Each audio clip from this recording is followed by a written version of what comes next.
transfer lang ang dati na 2,000.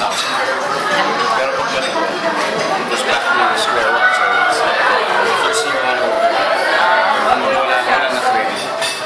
May content. Water? Ito meron na. PE mo lang. Pero yung mga subjects mo. So I had to do it all over. Then I stayed for 4 years.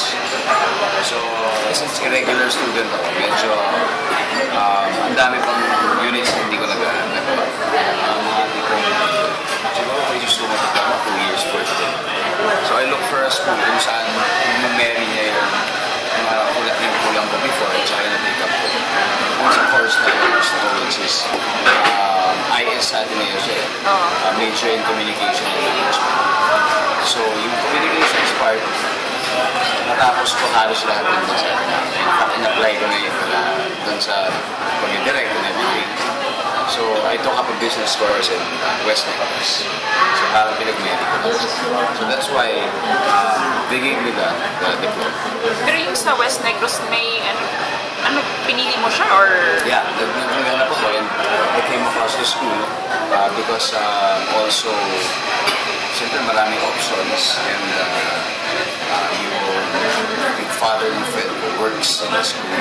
So parang sinabi nila they also have a program parang distance learning. You know, even if you're not okay, you can submit your online, submit your tests online, pero kailangan once a month.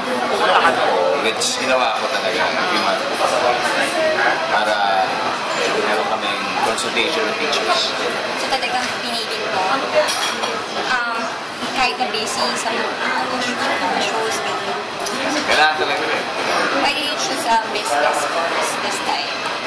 Well, to complete the course nga na talaga. Kasi first, mainly yung tinigil mo sa yung IS. So parang it's like a double track course. So yung isang side ang kulang, which is the business side. So imagine you took the whole course. So ang galing kasi you're really expanding your knowledge kasi nga after sa creative side, ito may business side eh. Hindi, kasi ano siya eh. Yung trabaho namin as actors, that is our main business in itself. So, kung naiintindihan mo lalo how it works, how everything around us works, yung produkto, yung mga ginagawa ng mga boss namin sa stations. So, we understand more at mas ma-appreciate ko more kung ano yung value ng work ko as an actor. So, pangyari kung alam mo na yung mga nangyayari sa banila, mas may credit siya. But at the same time, you also have businesses or investments, so relevant din. Also. Pero always ko parati iniisip na main business ko talaga is show business. Ako talaga, I'm very loyal. So that's how dedicated I am. This is not a preparation of venturing into bigger, one like putting up investments on other areas na So, naman medyo acquainted ka na sa isang bagay at komportable ka na, you can always expand. So, happy lang ako that finally I took it off my back yung diploma na yan. Kasi syempre, minsan naisipin natin diploma lang yan. Pero alam niyo, when I was going through my work at yung mga requirements sa school, talagang ang dami ko talaga nalaman, natutunan. Very applicable. Like paano? Like example, imagine I was taking up accounting. So, and then, meron natin about income tax.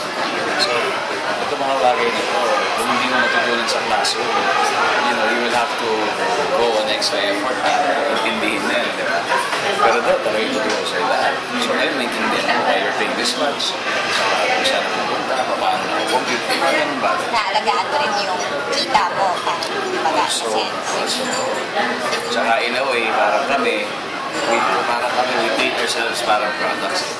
Every time meron kami, let's say may show kami bago, may movie kami bago. So parang minamarket mo yun sa lugar mo. So magandang alam mo na para matulungan mo rin yung mga networks and producers that invest money.